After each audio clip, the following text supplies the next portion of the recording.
Hello students, मैं आनंद sir स्वागत करता हूं आप सभी का आपके अपने यूट्यूब चैनल साई-फाई स्टडी में। स्टूडेंट्स, आज की इस वीडियो में हम लोग कक्षा 10 सांख्यिकी प्रश्नावली 13A का पार्ट 2 हल करने वाले हैं। और इस पार्ट में स्टूडेंट्स प्रश्न नंबर 7 से लेकर प्रश्न नंबर 12 तक के सभी प्रश्नों को कंप्लीट करने वाले हैं। इस वीडियो से पहले स्टूडेंट्स पीछे के सभी टॉपिक्स कंप्लीट हो गए हैं। अगर पीछे के आप किसी भी चैप्टर का वीडियो देखना चाहते हैं तो उसका लिंक आपको डिस्क्रिप्शन में मिल जाएगा, वहां से पीछे की किसी भी वीडियो को आप देख सकते हैं। और सांख्यिकी चैप्टर का हमने इंट्रोडक्शन बहुत ही शानदार तरीके से कंप्लीट किया हुआ है, जहां पे जितने भी ऑब्जेक्टिव प्रश्न आपके आते हैं सभी वहीं से मिलेंगे। तो वह वीडियो आपके लिए बहुत ही अत्यधिक महत्वपूर्ण है। अगर आप देख लेते हैं तो यह चैप्टर आपके लिए बिल्कुल आसान हो जाएगा। और यह चैप्टर आपके बोर्ड एग्जाम में कम से कम 8 से 10 नंबर में पूछता भी है। ठीक है, तो एक बार इंट्रोडक्शन वीडियो जरूर देखें। साथ ही साथ यहाँ पे जो भी सिलेबस आपको कंप्लीट करवाया जा रहा है वह न्यू सिलेबस 2024-25 के हिसाब से कंप्लीट करवाया जा रहा है। तो आइए वीडियो को स्टार्ट करते हैं और प्रश्न को समझते हैं। प्रश्न नंबर 7 है, निम्नलिखित सारणी से आयु माध्य ज्ञात कीजिए।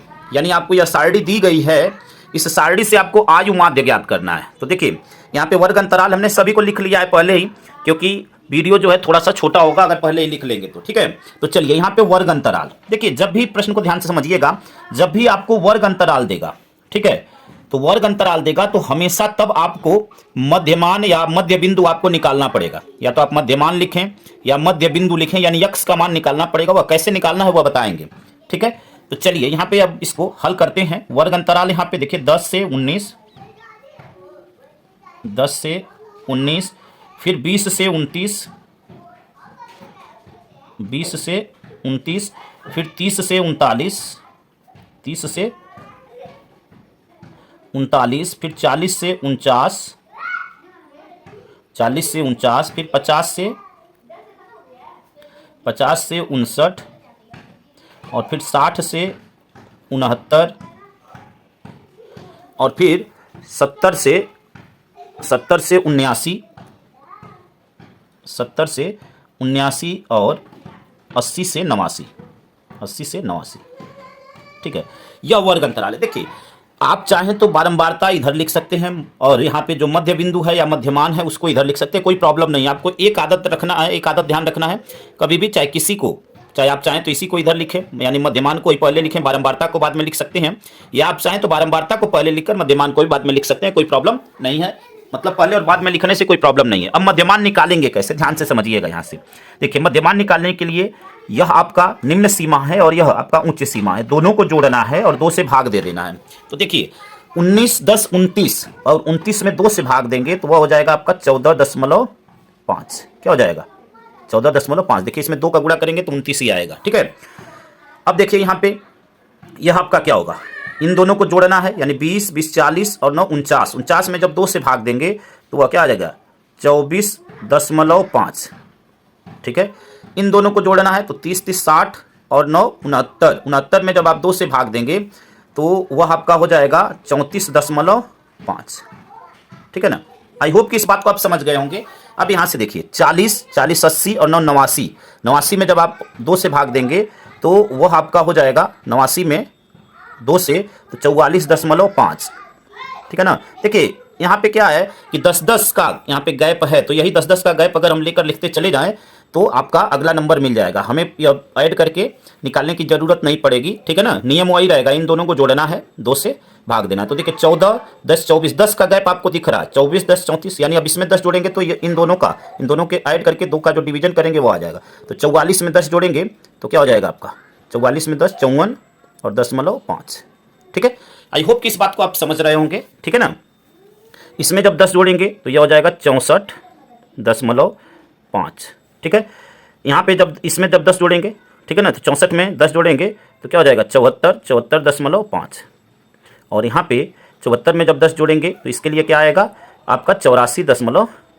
आई होप कि इस बात को आप अच्छी तरह समझ गए होंगे। ठीक है, अब यहाँ से हम लोग क्या करेंगे, अगर आप चाहें तो किसी को भी जोड़कर आप चेक कर सकते हैं, यही आएगा आपका, क्योंकि यहाँ पे जो सीक्वेंस फॉलो करता है वही सीक्वेंस नीचे तक करेगा। ठीक है, बारंबारता देखिए, बारंबारता आपकी दी हुई है, पहले 4 है, फिर 10, फिर आपका है 22, फिर है 26, फिर है 16, 12, 6 और 4। ठीक है ना, 4, 10, 22, 26, 16, 12, 6, 4। ठीक है, अब यहाँ से एफ एक्स का मान निकाल लेना है। तो एफ एक्स के मान के लिए क्या करेंगे? दोनों का गुणा कर देंगे, ठीक है ना, एफ एक्स के मान के लिए दोनों का गुणा। तो 4 का गुणा करेंगे तो देखिए 4 पचे 20, ये 0 हो जाएगा, 2 हासिल, और यहाँ पे 4 14 चौको 56 और 2 58। देखिए दशमलव के बाद वाला हम नहीं लिख रहे हैं, ध्यान रखिएगा, ठीक है ना। देखिए 4 पचे 20 के शून्य हो जाएगा, यहाँ पे दशमलव 0 लगाएंगे ना, फिर 4 चौके 16 और 2 18 के 8 1 हासिल, 4 1 कम 4 1 5। तो अब एक स्थान पे दशमलव लगाएंगे, दशमलव के बाद उस 0 की कोई वैल्यू नहीं होगी, तो उसको हमने नहीं लिखा है। देखिए 10 का गुणा करेंगे तो यह दशमलव हट जाएगा, यह 245 हो जाएगा। कितना हो जाएगा? 245, ठीक है। अब यहाँ पे देखिए 22 का गुणा करना है, 34.5 में 22 का गुणा करना है, ठीक है। तो चलिए अब इसका हम डायरेक्ट गुणा करके, बाकी जो है सभी का डायरेक्ट गुणा करके हम यहाँ पे लिख रहे हैं। गुणा करके हम आपको नहीं दिखाएंगे, ठीक है ना, डायरेक्ट यहाँ पे लिख रहे हैं। तो यहाँ पे देखिए मान रखते हैं, अब 34.5 गुणे 22 का गुणा करेंगे तो यह हो जाएगा आपका 759, ठीक है, 759, ठीक है। यहाँ पे दशमलव के बाद 0 आएगा तो उस 0 को हम नहीं लिख रहे हैं, ध्यान रखिएगा। अब यहाँ पे देखिए 44.5 में जब 26 का गुणा करेंगे तो यह आ जाएगा आपका 1157, ठीक है ना।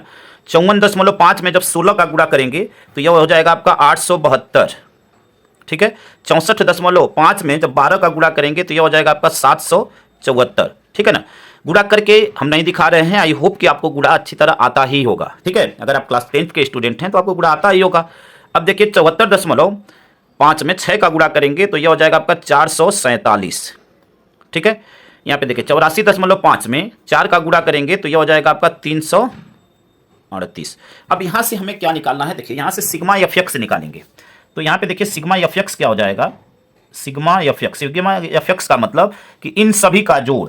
तो देखिए जब इन सभी को जोड़ेंगे तो वह आपका आएगा 4650। आप जोड़कर चेक कर सकते हैं चाहे तो, 4650 ये आएगा, ठीक है। और यहाँ पे देखिए जब बारंबारता को जोड़ेंगे यानी सिग्मा एफ का जब मान निकालेंगे तो इन सभी को जोड़ेंगे तो यह आपका हो जाएगा 100। कितना हो जाएगा? 100, ठीक है। अब यहाँ से हमें मान निकालना है, यानी आयु माध्य निकालना है। क्या निकालना है? आयु माध्य। तो यहाँ पे निकालते हैं आयु माध्य, ठीक है। आयु माध्य बराबर सूत्र क्या होगा? सिग्मा एफ एक्स बटे में सिग्मा एफ, ठीक है। यह आपका सूत्र होगा। यहाँ से मान रखेंगे तो क्या रखेंगे? 4650 बटे में 100, ठीक है। 0 से 0 कट गया, ठीक है ना। यहाँ पे बटे में 100 या 0 रहेगा, 0 से 0 कट गया। अब 10 है तो एक स्थान पे दशमलव लग जाएगा, यानी यह क्या हो जाएगा? 46.5। क्या हो जाएगा? 46.5। और यही आपका क्या हो जाएगा? आंसर हो जाएगा, ठीक है। यही आपका आंसर हो जाएगा। यहाँ पे लिख देते हैं आंसर को। देखिए यहाँ पे आंसर को लिख देते हैं, आयु माध्य बराबर आयु माध्य बराबर 46.5। यह आपका आंसर हो जाएगा। आई होप कि इस प्रश्न को आप अच्छी तरह समझ गए होंगे। आइए अगले प्रश्न को हल करते हैं। अगला प्रश्न आपका प्रश्न नंबर 8 है। निम्नलिखित सारणी 35 नगरों की साक्षरता दर प्रतिशत में दर्शाती है। माध्य साक्षरता दर ज्ञात कीजिए। यहाँ पे साक्षरता दर प्रतिशत में यहाँ पे दिया हुआ है, आंकड़ा दिया हुआ है, नगरों की संख्या यहाँ पे दी हुई है। तो आइए इस प्रश्न को हल करते हैं और इसको समझते हैं। देखिए एक एक स्टेप को ध्यानपूर्वक अगर आप समझेंगे कहीं पे भी आपको प्रॉब्लम नहीं होगी, इस बात की गारंटी है, ठीक है। मैं आपको बिल्कुल आसान भाषा में समझाने वाला हूँ, कहीं पे भी आपको दिक्कत नहीं होने दूंगा, ठीक है। चलिए यहाँ पे देखिए साक्षरता दर हमने लिख रखा है। अब यहाँ पे जो आंकड़े हैं आंकड़ों को लिख लेते हैं, फिर उसका मध्य बिंदु निकालेंगे, फिर नगरों की संख्या और फिर एफ एक्स का मान निकाल लेंगे, ठीक है ना। तो चलिए यहाँ पे लिखते हैं। देखिए 40 से 55 यहाँ पे लिखेंगे, 40 नहीं 45 से 55, 45 से 55, 55 से 65, 55 से 65, फिर 65 से 75, 65 से 75, फिर 75 से 85, 75 से 85 और फिर 85 से 95, 85 से 95, ठीक है। यह साक्षरता दर दी गई है। अब यहां से हम लोग मध्य बिंदु निकालेंगे। यहां नगरों की संख्या यानी जो बारंबारता है उसको लिख लेते हैं। देखिए 3, फिर 10, फिर आपका 11, 8 और 3। अब यहां से x का मान निकाल लेते हैं मध्य बिंदु, यानी मध्य बिंदु के लिए इन दोनों को जोड़ना है और 2 से भाग दे देना है, ठीक है। तो चलिए 55 और 45, 100 में 2 से भाग देंगे तो यह आएगा आपका 50। क्या आएगा? 50। 65 और 55 को जोड़ेंगे, 65 और 55 को, तो 5 5 10 के 0, 6 5 11 1 12, ठीक है ना। 55 और 65 क्या हो जाएगा 120, ठीक है ना। देखिए 5 5 10, 6 5 11, 1 12, 120, 120 में 2 से भाग देंगे तो आ जाएगा आपका 60, ठीक है। अब यहाँ पे देखिए देखिए इन दोनों के बीच का गैप कितना है 10 है, तो आगे वाले भी 10 10 के गैप में आएंगे, हमें पूरा कैलकुलेट करने की जरूरत नहीं है। 60 के बाद 70, 70 के बाद आपका 80, 80 के बाद आपका 90, ठीक है। आप देखिए किसी को भी आप चेक कर लीजिए। चलिए इसको चेक कर लेते हैं। 5 5 10 की 0, 8 7 15 और 1 16, 160, 160 में 2 से भाग देंगे तो 80 आएगा। यह तभी देखिए यह गैप जो पहले दूसरे का होगा यह तभी आएगा जब आपका यह जो दर दिया गया है इनका दर जो है बिल्कुल कंटिन्यूअस हो। कंटिन्यूअस का मतलब कि देखिए 45 और 55 के बीच 10 का गैप, 55 से 65 के बीच का गैप 10, यानी सभी के बीच 10 10 का गैप है, तो यहाँ भी वही गैप आपको मेंटेन मिलेगा, ठीक है। तो अगर आपको आंकड़ा अगर इस रूप में दिया होगा तो आप 2 निकाल कर चाहें तो आगे वाले उसी हिसाब से आप लिख सकते हैं, कहीं पे भी कोई प्रॉब्लम नहीं होगी, ठीक है। आई होप कि आप मेरी बात को समझ गए होंगे। आइए इन दोनों का गुणा करेंगे, इन दोनों का गुणा यानी f(x) का मान वही होगा। 50 में 3 का गुणा करेंगे तो हो जाएगा आपका 150, ठीक है। 3 0 0, 3 5 15। 60 में 10 से गुणा करेंगे तो यह हो जाएगा आपका 600, ये आपका 5 है, ध्यान रखिएगा, ठीक है ना। 60 में 10 से गुणा करेंगे तो यह हो जाएगा 600। फिर 70 में 11 से करेंगे तो यहाँ पे 11 में 11 0 0, 11 7 77, ठीक है। अब यहाँ से देखिए 80 में 8 से करेंगे तो यह 0 और 8 का 8 में गुणा तो 8 64, ठीक है ना। 90 में 3 का करेंगे तो यहाँ 0 और 3 9 27, ठीक है ना। यहाँ से देखिए यहाँ से सिग्मा f(x) का मान निकालेंगे। किसका मान निकालेंगे? सिग्मा f(x), ठीक है ना। तो देखिए सिग्मा f(x) का जब मान निकालेंगे तो इन सभी मानों को जोड़ना है। तो देखिए यहाँ पे सभी 0 हैं तो यह 0 हो जाएगा। यहाँ पे देखिए 7 5 12 4 16, 16 और 7, 16 7 क्या हो जाएगा आपका 23, 23 के 3 2 हासिल, ठीक है ना।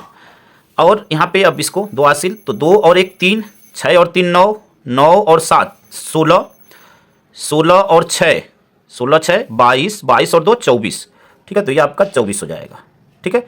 आई होप कि यहाँ तक आप अच्छी तरह समझ गए होंगे। एक बार एडिशन फिर से देख लीजिए। यह 0 7 5 12 4 16 और 16 और 7 23 के 3 2 हासिल, 2 और 1 3, 6 3 9, 9 7 16, 16 6 22, ठीक है ना, 22 और 2 24, ठीक है, बराबर है बिल्कुल 2430। यहाँ पे सिग्मा एफ का मान निकालेंगे तो सिग्मा एफ बराबर क्या हो जाएगा, इन सभी को जोड़ लेंगे, ठीक है ना। तो यहाँ पे वैसे तो डाटा में बोला हुआ है, जो आंकड़ा आपको दिया निम्नलिखित 35 नगरों की साक्षरता, तो इनका जोड़ जो है 35 ही होना चाहिए। 10 3 13, 13 और 11 क्या हो जाएगा 24, 24 और 8 32 3 35, ठीक है ना। यहाँ पे प्रश्न में खुद बोल दिया है कि 35 नगरों की साक्षरता, तो यानी नगरों की संख्या 35 है। यहाँ से अब आपको निकालना क्या है, माध्य साक्षरता दर। तो आइए इसको निकालते हैं, माध्य साक्षरता दर। यहाँ पे लिखेंगे माध्य साक्षरता दर बराबर माध्य साक्षरता दर, ठीक है ना, सिग्मा f(x) बटे में सिग्मा f। यहाँ से मान रखेंगे और इसको हल कर लेंगे, ठीक है ना। तो चलिए मान रखते हैं, यहाँ से मान रखकर और इसको हल कर लेते हैं। सिग्मा f(x) का मान आया है 2430 और बटे में यहाँ पे आपका 35, ठीक है। अब यहाँ से देखिए इसको हल करेंगे तो क्या मिलेगा यहाँ से। अब यह 5 से कट हो रहा है तो 5 7 35 और इसमें 5 से भाग देंगे, 5 चौक के 20, 24 में से 20 गया, 4 और यह 3 43 हो गया, 5 चौठे 40, 3 30, 5 छके 30, ठीक है। अब यहाँ पे 48 यहाँ पे 486 को 7 से भाग देंगे, 486 में 7 से, ठीक है, दशमलव में आएगा, इस बात को आपको ध्यान में रखना है, ठीक है ना। तो यहाँ पे देखिए 486 बटे में 7 भाग देते हैं तो देखिए 7 छाक 42, ठीक है ना। तो 48 में से 42 गया, क्या हो जाएगा 6 और यह 6 उतारे 66, 7 9 63, दशमलव लगाए 63, 66 में 63 गया 3, 0 बढ़ाए 30, 7 चौक के 28, 2 20, ठीक है ना। तो अब 20 होगा तो क्या हो जाएगा 7 दूनी 14, ठीक है ना, 7 दूनी 14, 6 60, फिर आपका 7 अट्ठे 56, ठीक है। ऐसे ही आगे तक जाएगा, कटेगा नहीं। तो देखिए जब भी हम अगर यहाँ से अब क्या कर सकते हैं, दशमलव के अगर 2 स्थान तक हम लेंगे, अगर दशमलव के 2 स्थान तक ले रहे हैं इसको, तो हम क्या लिख सकते हैं इसको। देखिए दशमलव के 2 स्थान तक लेंगे तो 69 पॉइंट, देखिए अब तीसरे नंबर का यहाँ पे अगर 2 स्थान तक हम आंसर लिखें, तीसरे नंबर पे अगर यह वैल्यू 5 से अधिक हो, ठीक है ना, 5 या 5 से अधिक हो तो इस पीछे वाले नंबर में 1 जोड़ देते हैं, यानी यह 4 3, ऐसे इसको लिख सकते हैं, ठीक है ना। या आप यह भी छोड़ देंगे तो आंसर आपका गलत नहीं होगा। यहाँ पे आंसर लिख देते हैं, माध्य साक्षरता दर बराबर, देखिए माध्य साक्षरता दर बराबर 69.43 और यही आपका क्या हो जाएगा, आंसर हो जाएगा, ठीक है। आई होप कि यहां तक आप बिल्कुल अच्छी तरह समझ गए होंगे। आइए अगले प्रश्न को हल करते हैं स्टूडेंट्स। अगला प्रश्न आपका प्रश्न नंबर 9 है, निम्नलिखित बारंबारता बंटन से माध्य ज्ञात कीजिए। यहाँ पे आपको आंकड़ा दिया हुआ है, प्राप्तांक दिया हुआ है, 0 से 10, 10 से 20, 20 से 30, 30 से 40, 40 से 50, 50 से 60, 60 से 70, 70 से 80। छात्रों की संख्या यहाँ पे दी हुई है 12, 7, 16, 12, 11, 7, 19 और 6, ठीक है। और यहाँ पे अब आपको क्या निकालना है, माध्य ज्ञात करना है। बंटन का मतलब होता है आंकड़ा, ठीक है ना। इस वर्ड से आपको कंफ्यूज नहीं होना है। बंटन का मतलब क्या, आंकड़ा। यह जो आंकड़ा दिया गया है उसी को बंटन कहते हैं और माध्य ज्ञात करना। आइए इस प्रश्न को हल करते हैं। यहाँ पे देखिए, यहाँ पे जो आपको प्राप्तांक दिया गया है, प्राप्तांक को लिख लेते हैं यहाँ पे। तो देखिए 0 से 10, 10 से 20, 20 से 30, 20 से 30, 30 से 40, ठीक है ना, 40 से 50, 50 से 60, 60 से 70 और 70 से 80, ठीक है। यह आपका आंकड़ा दिया हुआ है। यहाँ पे छात्रों की संख्या यानी जो बारंबारता है उसको नोट कर लेते हैं। देखिए 12, 12, 7, 16, 12, 11, 7, 19, 16, ठीक है ना। ये आपका आंकड़ा दिया हुआ है, ठीक। यहाँ से देखिए मध्य बिंदु निकालेंगे तो इन दोनों को जोड़ना है और 2 से क्या करना है, भाग देना। 0 और 2, 10 को जोड़ेंगे तो 10 ही होगा। 10 में 2 से भाग देंगे तो यह क्या हो जाएगा, 2 पच्चे 10। देखिए इसको आप मध्यमान कह सकते हैं, मध्य बिंदु कह सकते हैं, कोई प्रॉब्लम नहीं है, ठीक है ना। अब यहाँ से हम क्या करेंगे, इन दोनों को जोड़ेंगे। 20, 10, 30, 30 को 2 से भाग देंगे तो क्या आएगा, 15, ठीक है। यहाँ पे देखिए 30, 20, 50, 50 में 2 से भाग देंगे तो आएगा 25। आगे के नंबर को जैसे हमने पीछे बताया वैसे आप लिख सकते हैं। देखिए इन दोनों के बीच गैप कितने का, 5 में 10 जोड़ेंगे तो 15, 15 में 10 जोड़े तो 25, 25 में 10 जोड़ेंगे तो 35, यानी ऐसे ही आप जोड़ते जाएंगे, सभी का मान आ जाएगा। 35 में 10 जोड़े 45, 45 में 10 जोड़े 55, 55 में 10 जोड़े 65, 65 में 10 जोड़े 75, ठीक है ना। यह हो गया आपका छात्रों की संख्या यहाँ पे है, यानी यक्स और यफ का मान मिल गया। हम यहाँ से यक्स का मान निकाल सकते हैं। चलिए यक्स का मान निकालते हैं। 12 पचे 60, 12 पचे 60, 15 सते 105, 15 सते 105, ठीक है। 25 और 16 का गुणा करेंगे तो देखिए 16 पचे 80, 0 8 हासिल, 16 दूनी 32 और 8, 32 और 8 40, 400, ठीक है ना। देख लीजिए 16 पचे 80 की 0 8 हासिल, 16 दूनी 32 और 8 40, ठीक है। 35 और 12 का गुणा तो 12 पचे 60, 6 हासिल, 12 तिहाई 36 और 6, 36 और 6 क्या हो जाएगा, 42, ठीक है ना। देखिए 12 पचे 60, 0 हो गया और 12 तिहाई 36, 36 और 6 हो जाएगा आपका 42। 45 में 11 का गुणा करेंगे तो 11 पचे 55 के 5 और 11 चौक 44 और 5, 44 और 5 49, यानी 495। 55 में 7 का गुणा करेंगे तो 7 पचे 35 के 5, 3 हासिल, 7 पचे 35 और 3, 35 और 3 38, ठीक है, 385। 65 में 19 का गुणा करेंगे तो 19 पचे 95 के 5, 9 हासिल, 19 छक्का 114, 114 और 9 तो 114 और 9 हो जाएगा आपका 123, ठीक है ना। 114, 14 में 6 जोड़ेंगे तो 20 और 3 23, 123, ठीक है। तो 123 ये हो जाएगा आपका, ठीक है। अब यहाँ पे देखिए 75 में 16 का गुणा करेंगे तो 16 पचे 80, 0 8 हासिल, 16 पचे 80, 0 8 हासिल, 16 सते 112, 112 और 8 120, 120, ठीक है, यह हो जाएगा। आई होप कि यहाँ तक आप अच्छी तरह समझ गए होंगे, यहाँ तक आपको कोई प्रॉब्लम नहीं हुई होगी, ठीक है। अब यहाँ से देखिए जब इन सभी मानों को हम जोड़ेंगे यानी सिग्मा एफ एक्स का जब मान निकालेंगे तो इन सभी को जोड़ने पर आपका आएगा 4300। आप जोड़कर चेक कर सकते हैं, कोई प्रॉब्लम नहीं है, ठीक है ना। देखिए यहाँ पे जोड़ भी सकते हैं, 5 5 10, 5 15, 5 20, 0 हो गया, ठीक है। 6 और 2 जो हासिल था 8, 2 10, 10 और 9 19, 19 1 20, 7 27, 3 30, 0 3 हासिल, ठीक है।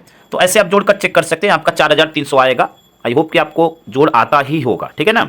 यहाँ से देखिए सिग्मा एफ का मान निकालेंगे, तो सिग्मा एफ यहाँ पे निकालेंगे तो यह जोड़ने पर 100 होगा। अब आपको क्या निकालना है, माध्य निकालना है। चलिए माध्य को निकाल देते हैं। यहाँ पे माध्य बराबर, माध्य यक्स बार से प्रदर्शित करते हैं, माध्य बराबर सिग्मा एफ यक्स बटे में सिग्मा एफ, ठीक है। चलिए सिग्मा एफ एक्स का मान आपका क्या आया है, सिग्मा एफ एक्स का मान आया है 4300 बटे में 100। यहाँ 0 से 0 कट गए, बचा क्या 43। यही आपका माध्य हो जाएगा। क्या हो जाएगा, माध्य, और यही आपका आंसर हो गया, ठीक है ना। यही आपका क्या हो गया, आंसर हो गया। आई होप कि इस प्रश्न को आप समझ गए होंगे। यहाँ पे चलिए आंसर लिख देते हैं, माध्य बराबर,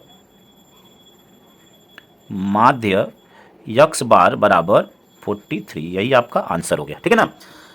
आइए अगले प्रश्न की तरफ बढ़ते हैं। अगला प्रश्न आपका बहुत ही महत्वपूर्ण प्रश्न, और ऐसे प्रश्न आपको हम एग्जाम्पल में भी बता चुके हैं इस चैप्टर के इंट्रोडक्शन वीडियो में। बहुत ही महत्वपूर्ण प्रश्न, और अक्सर आप ऐसे प्रश्नों में गलतियां करते ही करते हैं। तो आइए इस प्रश्न को समझते हैं।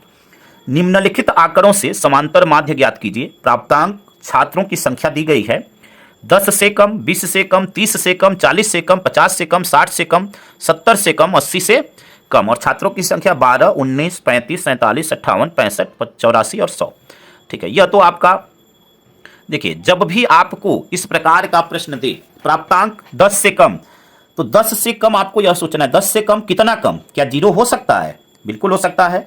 यानी वह नंबर 10 से कम, तो 10 से कितना कम, यानी 0 तक, ठीक है। 0 से यानी 10 के बीच में, तो यहां से हम इसको क्या लिखेंगे, 10 से कम का मतलब कि 0 से 10, 10 का मतलब क्या, 0 से 10। फिर 20 से कम, तो 20 से कितना कम, 20 से कितना कम, यानी यह जो अपर लिमिट होगी, देखिए यह निम्न सीमा या उच्च सीमा, यानी 20 से कम कहां तक, यानी इस 20 से कम, यानी इसका जो उच्च सीमा है वहां तक, और यह इसका निम्न सीमा बन जाएगा, यानी 10 से 20।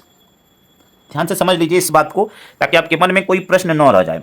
10 से कम, तो 10 से कम कहां तक, 0 तक, ठीक है, यानी 0 से 10। 20 से कम, तो 20 से कम हम कहां तक जाएंगे, 20 से कम 0 तक भी हो सकता है, लेकिन हमें कहां तक जाना है, हमें यह 20 से कम, यानी जो यह इसकी जो है, यानी पहले उसके जस्ट ऊपर वाले वर्ग अंतराल की जो उच्च सीमा है वहां तक, 20 से कम यानी 10 तक, ठीक है ना। देखिए इसका उच्च सीमा क्या है, 10, तो 10 से 20। फिर 30 से कम, 30 से कम कहां तक, अब 0 तक नहीं, 30 से कम कहां तक, यानी अब इस वर्ग अंतराल की उच्च सीमा क्या है, 20, तो 20 से 30 कहां तक, 20 से 30। आई होप कि इस बात को आप अच्छी तरह समझ गए होंगे, ठीक है ना। अब 40 से कम, तो 40 से कम कितना, यानी 30 से 40, यानी 30 तक, ठीक है ना, 30 से 40। फिर 50 से कम, यानी 40 से 50। फिर 60 से कम, यानी 50 से 60, ठीक है ना। 70 से कम, तो 70 से कम कहां, 70 से कम यानी 60, 60 से 70। यही बात आपको समझनी है। और भी एक बात आपको समझनी है, बस आप ध्यानपूर्वक वीडियो में बने रहिए, कहीं पे भी आपके मन में कोई प्रश्न नहीं छोड़ेंगे, इस बात की गारंटी है। बस आपको वीडियो को अंत तक देखना है, ताकि आप प्रत्येक कॉन्सेप्ट को ध्यानपूर्वक समझ पाएं, ठीक है। 60 से कम हो गया आपका 50 से 60, 70 से कम 60 से 70, 80 से कम तो 70 से 80, 70 से 80, ठीक है ना। आई होप कि आप यहां तक बिल्कुल अच्छी तरह समझ गए होंगे। देखिए कितने मान है, 1 2 3 4 5 6 7 8, 1 2 3 4 5 6 7 8, ठीक है ना। अब यहां से देखिए, यहां पे जब भी आपको प्रश्न में, अब दूसरी आपको क्या ध्यान देने वाली बात है, जब भी आपको प्रश्न में इस टाइप का प्रश्न दे, 10 से कम, 20 से कम या 15 से कम, 5 से कम, किसी से भी कम दे, तो जो आपको नीचे दिया गया रहता है स्टूडेंट्स, वह बारंबारता नहीं होती है, वह संचयी बारंबारता होती है। हमेशा इस बात को आपको ध्यान में रखना है।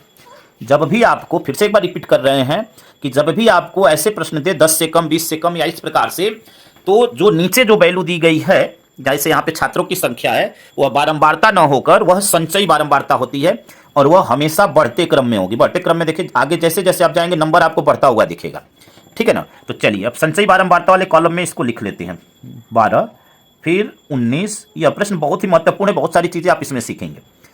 35, ठीक है, 47, 58, फिर आपका 65, 84 और 100, ठीक है, संचयी बारंबारता हो गई। अब यहां से मध्यमान निकालते हैं, यानी मध्य पद निकालते हैं। तो 0 और 10 जोड़ेंगे, 2 से भाग देंगे, 2 × 5 = 10, 5 होगा। 20 और 10 30, 30 में 2 से भाग देंगे, 15 होगा। 30 20 50, 50 में 2 से भाग देंगे 25 होगा। आगे के पद को हम डायरेक्ट लिख रहे हैं। देखिए 5 में 10 जोड़े तो 15, 15 में 10 जोड़े तो 25, 25 में 10 जोड़ेंगे तो 35, 35 में 10 जोड़े 45, 45 में 10 जोड़े तो 55, 55 में 10 जोड़े तो 65, 65 में 10 जोड़े तो 75। यह हो गया, ठीक है ना। अब यहां से देखिए, अब यहां से संचयी बारंबारता की सहायता से आपको बारंबारता निकालनी है। तो देखिए कैसे निकालेंगे, ध्यानपूर्वक समझिएगा, थोड़ा सा यहां पे फोकस कीजिएगा, नहीं तो आप कंफ्यूज हो जाएंगे, ठीक है ना। तो ध्यान दीजिएगा, यहां पे देखिए 100 में से नीचे से ऊपर की तरफ चलेंगे, यहां पे आपको बिल्कुल कंफ्यूज नहीं होना है। 100 में से 84 को माइनस करेंगे, यहां पे लिखेंगे 100 में से 84, यानी नीचे वाली वैल्यू में से ऊपर वाली वैल्यू माइनस करेंगे। 100 में से 84 जाएगा तो क्या आएगा 16, यहाँ पे 16। फिर इसमें से इसको माइनस करेंगे, यानी 84 में से अब 65 को माइनस करेंगे। तो 84 में से 65 को माइनस करेंगे तो क्या आएगा आपका, देखिए 65 और यहाँ से आपका हो जाएगा 19 हो जाएगा, ठीक है ना। देखिए 14 में से 5 गया 9, ठीक है ना, 14 में से 5 गया 9 और 7 में से 6 गया 1, तो ये आपका 19 हो जाएगा, ठीक है। अब यहाँ से देखिए यह हो गया। अब इसमें से इसको माइनस करेंगे, यानी जस्ट नीचे वाली वैल्यू में से ऊपर वाली वैल्यू माइनस करेंगे। अब 65 में से 58 माइनस करेंगे तो यह आपका हो जाएगा 65 में से 58, तो आपका कितना हो जाएगा, आपका 7 हो जाएगा, ठीक है ना, क्योंकि 58 और 2 60, 5 65, 7 हो जाएगा, ठीक है। यहाँ पे देखिए अब 58 में से 47 माइनस करेंगे तो 47, 3 50 और 8 58, यानी 11 हो जाएगा, ठीक है ना। आई होप कि इस बात को आप समझ रहे होंगे। अब 47 में से 35 को माइनस करेंगे तो 47 में से 35 को माइनस करेंगे तो आपका हो जाएगा 47 में से 35, 7 में से 5 गया 2, यानी 12 हो जाएगा, ठीक है ना, 12। फिर आपका 35 में से 19 को माइनस करेंगे तो ये आपका 16 हो जाएगा। कितना हो जाएगा 16, देख लीजिए 35 में से 19 को माइनस करेंगे तो क्या हो जाएगा 16, ठीक है। अब 19 में से 12 को माइनस करेंगे, 19 में से 12 को माइनस करेंगे तो यह क्या हो जाएगा, 19 में से 12 गया तो 7, ठीक है। आई होप कि इस बात को आप अच्छी तरह समझ गए होंगे। अब यहां से हम लोग fx का मान निकालेंगे। तो देखिए f और x, यहाँ पे देखिए x है और यहाँ पे f है, तो दोनों का गुणा कर लेंगे। 7 पचे 35, क्या हो जाएगा 7 पचे 35। संचयी बारंबारता का बस इतना ही काम था कि उसकी सहायता से हमें बारंबारता निकालनी है, ठीक है। यहाँ पे एक मान छूट गया है लग रहा है, देखिए यहाँ पे 1 मिनट, यहाँ पे देखिए एक मान छूट गया है, आपको ध्यान रखना है थोड़ा सा, 1 मिनट बस यहाँ पे समझ लीजिए। देखिए 100 में से माइनस किए 84, 16 आया, 84 में से 65 गया तो आपका 19 आया, 65 में से 58 गया तो 7 आपका इस लाइन में होगा, देखिए यहाँ पे होगा 7, ठीक है ना। फिर आपका 65 में से 58 गया, 58 में से 47 गया 11, तो 11 आपका यहाँ पे होगा इस लाइन में, ठीक है ना। फिर 58 में से 47 गया तो आया 12, 58 में से 47 गया तो 12, तो 12 आपका इस लाइन में, ठीक है ना। एक छोटा सा ये मिस्टेक हो गया है कि दूसरी लाइन में एक लाइन स्किप कर गए हम लोग, ठीक है। फिर 47 में से 35 गया तो आपका 12, 47 में से 35 गया, यानी आपका क्या आया यहाँ पे 11 हो गया या 12 हो गया। अब 35 47 में से, ठीक है ना, देखिए 58 में से 47 गया तो यह आपका आया 11, यहाँ पे 11 लिख दिए। 47 में से 35 गया तो आया 12, तो यहाँ पे 12 हो गया। अब 35 में से 19 गया तो आपका आया 35 में से 19 गया 16, ठीक है ना, तो यहाँ पे हो जाएगा आपका 16, ठीक है। 35 में से 19 गया 16 और 19 में से 12 गया तो क्या हो जाएगा आपका 19 में से 35 में से 19 गया 16 और फिर 19 में से 12 गया तो 7, ठीक है। 19 में से 12 गया तो 7, और यहाँ पे वही नंबर रहता है, देखिए यहाँ पे वही नंबर रहता है जो पहला है। आई होप कि इस बात को आप समझ गए होंगे, ठीक है ना। यहाँ पे संचयी बारंबारता और बारंबारता वाले में फर्स्ट नंबर पे दोनों वह समान नंबर होते हैं, यानी 19 में से 12 गया 7। अब इसको आप जोड़ेंगे ऐसे ही सीक्वेंस में, देखिए यहाँ पे जो लिखते हैं यह होता है, फिर इन दोनों को जोड़कर यहाँ लिखते हैं, फिर इन दोनों को जोड़कर यहाँ, ऐसे जो है आपका सीक्वेंस बढ़ता जाता है। जैसे इसको पहले लिखे यहाँ पे, फिर यह वाला जोड़ेंगे तो यहाँ पे लिखेंगे, फिर जो यहाँ आएगा यह वाला जोड़ेंगे तो यहाँ पे इसी सीक्वेंस में होता है। तो अब यहाँ पे आई होप कि इस बात को आप समझ गए होंगे। एक स्टेप हम लोग स्किप कर गए थे, ठीक है ना, वही गलती हो गया था। यहाँ पे 12 है। अब यहाँ पे गुणा करते हैं, देखिए 12 पचे 60, अब यह क्या है 60 हो गया, यह आपका 60। देखिए गलती किसी से हो सकती है, ऐसा नहीं है कि मैं पढ़ा रहा हूँ आपको तो मुझसे गलती नहीं हो सकती, किसी से हो सकती है। यहाँ पे आपका है 7, 15 में 7 का गुणा तो 15 सते 105, ठीक है ना, 15 सते 105। फिर 25 और 16 का गुणा करेंगे तो 16 पचे 80, 0 हो गया, 16 पचे 80, 0, 8 हासिल, 16 दूनी 32 और 8 40, 400। फिर 35 और 12 का गुणा करेंगे तो 35 और 12 का गुणा करेंगे तो आपका हो जाएगा 420, ठीक है। 45 और 11 का गुणा करेंगे तो हो जाएगा 495। फिर 55 और 7 का गुणा करेंगे, 55 और 7 का गुणा करेंगे तो 385। फिर 65 और 19 का गुणा करेंगे तो 1235, 1235, ठीक है। फिर 75 और यहाँ पे 75 और 16 का गुणा करेंगे तो यह क्या हो जाएगा, 75 और यहाँ पे 75 और 16 का तो यह हो जाएगा आपका 1200। कितना हो जाएगा, 1200, ठीक है। आई होप कि इतनी बातें आप अच्छी तरह समझ गए होंगे। आप सोच रहे होंगे कि इतना फास्ट कैसे गुणा हुआ, तो ऊपर भी जो प्रश्न नंबर 9 का डाटा है बिल्कुल सेम वही आ रहा है। तो यहाँ पे हम लोगों का कैलकुलेशन भी आसान हो गया क्योंकि वो ऊपर वाले ही मान आ रहे हैं सभी। तो यहाँ पे एफ बराबर हो जाएगा, इन सभी को जोड़ने पर ऊपर आया था 4300, तो यहाँ पे लिख देंगे 4300। सिग्मा एफ का मान निकालेंगे तो सिग्मा एफ भी क्या हो जाएगा, तब समान ही होगा, तो ये हो जाएगा आपका 100। अब यहाँ से हम लोगों को निकालना क्या है, समांतर माध्य निकालना है। समांतर माध्य अब आसानी से निकाल लेंगे। यहाँ से देखिए, समांतर माध्य यक्स बार बराबर सिग्मा एफ एक्स बटे में sigma F. Sigma F x का मान है 4300 बटे में 100।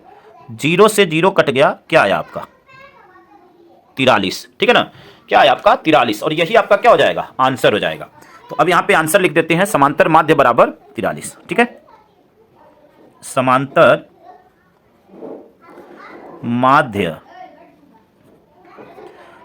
माध्य बराबर 43, ये आपका आंसर हो जाएगा। आई होप कि यहां तक आप अच्छी तरह समझ गए होंगे। आइए अगले प्रश्न को हल करते हैं स्टूडेंट्स। अगला प्रश्न आपका प्रश्न नंबर 11 है। निम्नलिखित सारणी किसी मोहल्ले के 25 परिवारों में भोजन पर हुए दैनिक व्यय को दर्शाती है। दैनिक व्यय यहाँ पे दिया हुआ है, परिवारों की संख्या दी गई है। एक उपयुक्त विधि द्वारा भोजन पर हुआ माध्य व्यय ज्ञात कीजिए, ठीक है।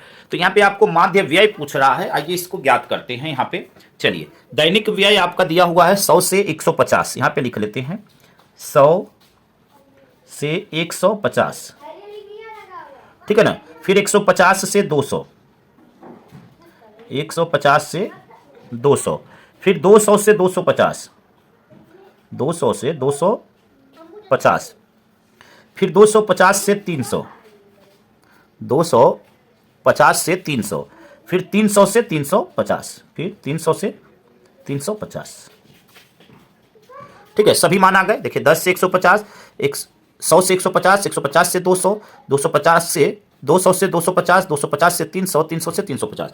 अब यहाँ से परिवारों की संख्या यानी जो बारंबारता दी गई है एफ का मान, उसको लिख लेते हैं। देखिए हमने अभी बताया है, यहाँ पे इस प्रश्न में हम मध्यमान को इसीलिए बाद में रखे हैं ताकि अभी पीछे हम बताए भी हैं कि आप चाहें तो पहले भी लिख सकते हैं या बाद में लिख सकते हैं। तो इस प्रश्न में बाद में हमने इसीलिए किया है कि आपको मन में आपकी डाउट ना हो, आप कहीं पर भी रख सकते हैं, पहले भी लिख सकते हैं, बाद में भी लिख सकते हैं, इसलिए इस बार बाद में लिखे हैं, ठीक है ना। परिवारों की संख्या चलिए यहाँ पे 4, 5, 12, 2 और 2। मध्यमान निकालेंगे यानी इन दोनों को जोड़कर और 2 से भाग देंगे, ठीक है। तो देखिए 100 और 150 इन दोनों को जोड़ेंगे तो 100 और 150 को जोड़ेंगे तो क्या हो जाएगा 250। 250 में जब 2 से भाग देंगे तो वो हो जाएगा 125, ठीक है। आई होप कि आप अच्छी तरह समझ गए होंगे। अब यहाँ पे देखिए 150 और 200 को जोड़ेंगे तो 2 और 1 3, 350।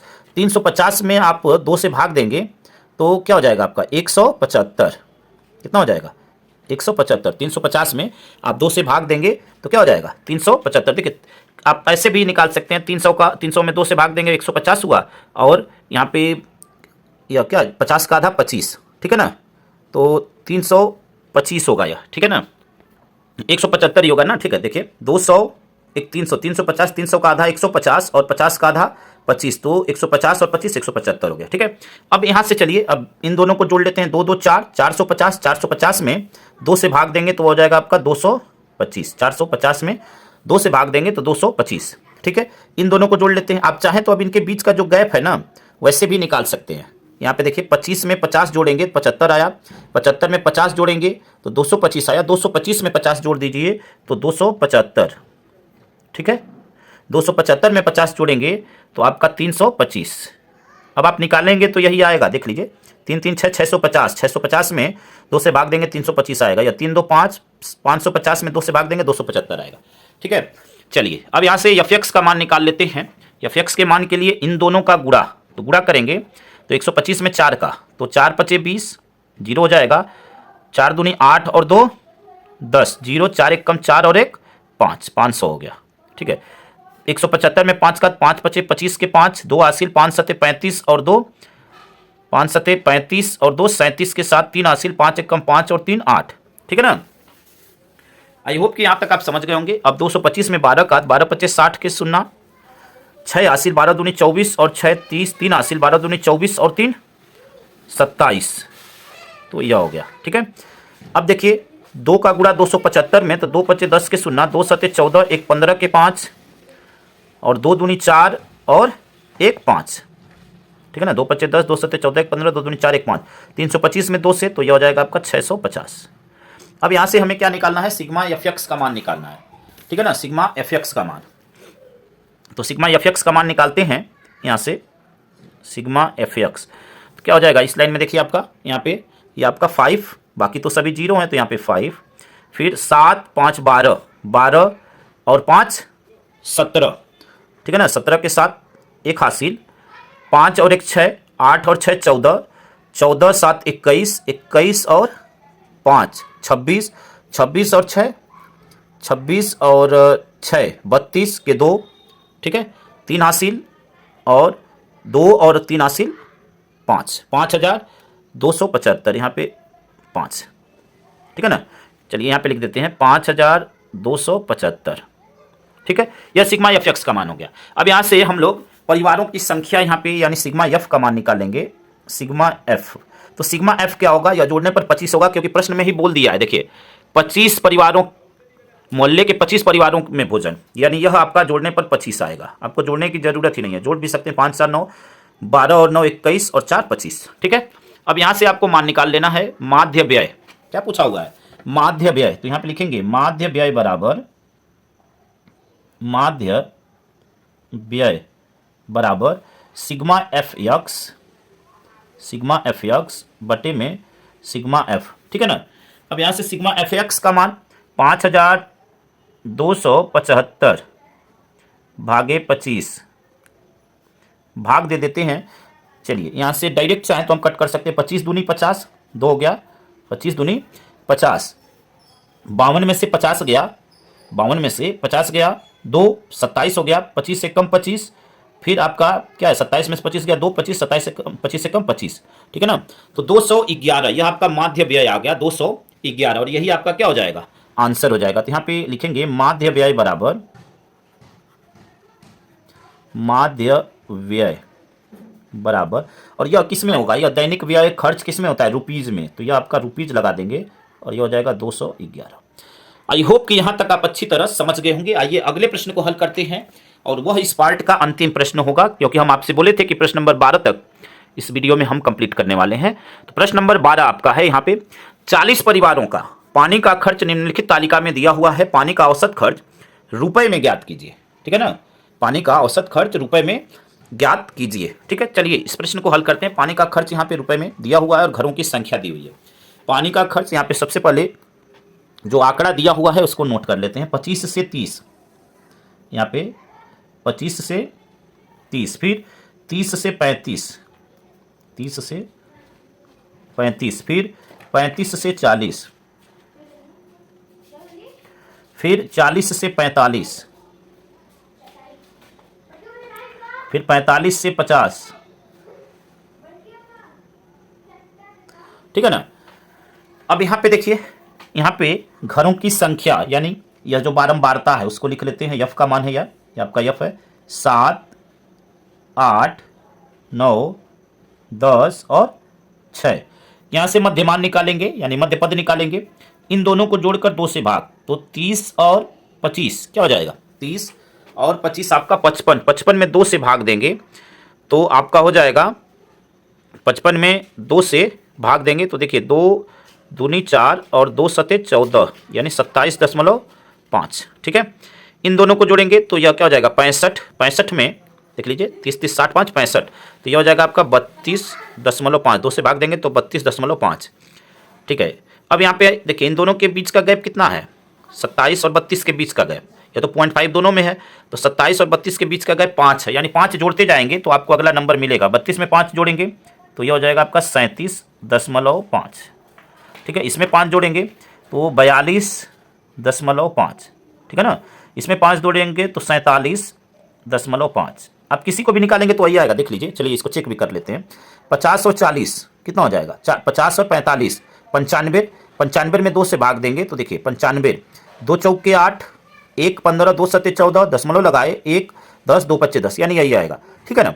तो देखिए जब भी आपको आंकड़ा अगर इस रूप में दिया हुआ है कि इसके बीच का गैप एक समान हो, एक समान का मतलब कि 30 में से 25 माइनस किए 5 आया, 35 में से 30 माइनस किए 5, 40 में से 35 माइनस किए 5, तो जो गैप यहाँ पे होगा, अगर आप मध्यमान निकालेंगे, 2 मान को निकाल लेंगे तो उनके बीच का भी गैप आपको यही मिलेगा जो यहाँ पे मिल रहा है। तो आप एक ही मान निकाल कर चाहें तो उतना जोड़ते हुए आगे बढ़ सकते हैं, ठीक है। फिर भी आप 2 मान निकाल कर चेक कर लें कि उनके बीच का गैप उतना ही है, और उसके बाद आप उतना जोड़ते चले जाइए। आपको या जोड़कर आपको 2 से डिवाइड करने की जरूरत नहीं पड़ेगी, या फिक्स का मान यहाँ से ज्ञात करते हैं। चलिए 27.5 गुणे 7, ठीक है ना, गुणा करते हैं। 7 पचे 35 के 5, 3 हासिल, 7 सत्ते 49, 49 और 3 52 के 2, ठीक है ना, 5 हासिल, 7 दूनी 14 और 5 19, देख लीजिए। 7 पचे 35 के 5, 3 हासिल, 7 सत्ते 49 और 3 52 के 2, 5 हासिल, 7 दूनी 14, 5 19, एक स्थान पे दशमलव। यहाँ पे देखिए 32.5 में 8 का गुणा तो 8 पचे 40 0, ठीक है ना, यहाँ पे दशमलव। 4 हासिल, 8 दूनी 16, 4 20 0, 2 हासिल, 8 तरीके 24 और 2 26, ठीक है ना।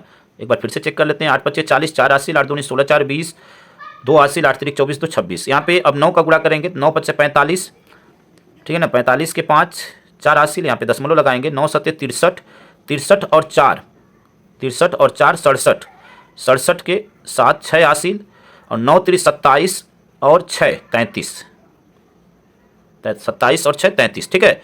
यहाँ पे देखिए 10 का गुणा करेंगे तो यह आपका दशमलव हट जाएगा, या आप ऐसे भी कर सकते हैं। देखिए 425.0 ऐसे। 6 का गुणा करेंगे तो 6 पच्चे 30, यहाँ पे 0 दशमलव, ठीक है ना। 3 हासिल, 6 सत्ते 42 और 3 45, 4 हासिल, 6 चौके 24 और 4 28, ठीक है। अब यहाँ से इन सभी को जोड़ लेना है। इन सभी को क्या करना है? जोड़ लेना है। यानी यहाँ से जोड़ेंगे तो क्या मिलेगा? देखिए यहाँ से जोड़ने पर सिग्मा एफ एक्स, ठीक है ना, सिग्मा एफ एक्स का मान यहाँ से मिल जाएगा, ठीक है ना। तो चलिए अब इसको जोड़कर और हम लोग इसको हल कर लेते हैं और देखते हैं कितना आ रहा है, ठीक है। तो यहाँ पे जोड़ लेते हैं 5 5 10, यहाँ पे 0 हो गया, ठीक है ना। 5 5 10 0, 1 हासिल, 2 और 1 3, 7 3 10, 5 15, 5 20। यहाँ पे देखिए एक स्थान पे दशमलव, दशमलव लगा देते हैं। 2 हासिल, अब 2 9 और 2 11, 11 और 6 17, 3 20, 2 22 और 8 30, ठीक है ना। 3 हासिल, 2 1 3 और 3 हासिल 6, 3 9, 4 13 और 2 15, 13 और 2 15। अब देखिए यह 1500 हो गया, दशमलव के बाद इस 0 की कोई वैल्यू नहीं होगी। अब यहाँ से हम लोग सिग्मा एफ का मान निकाल लें। इसका मान सिग्मा एफ, चलिए सिग्मा एफ का मान निकाल लेते हैं।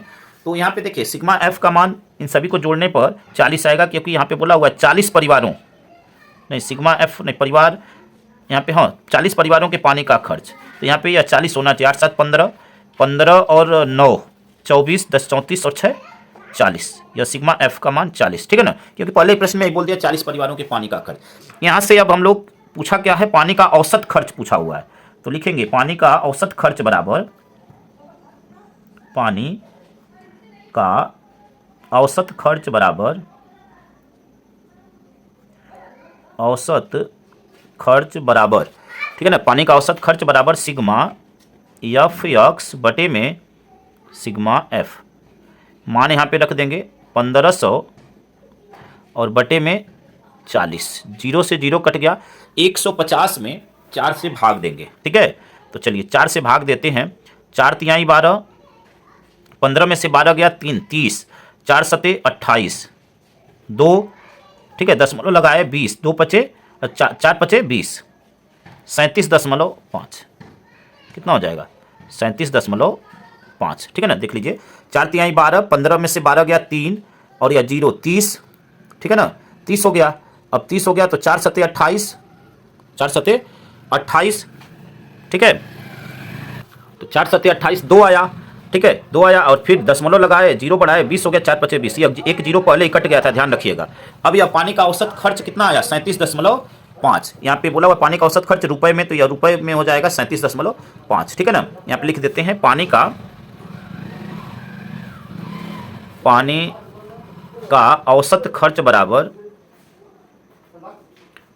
औसत खर्च बराबर 37.5। ठीक है, यही आपका क्या हो जाएगा, आंसर हो जाएगा।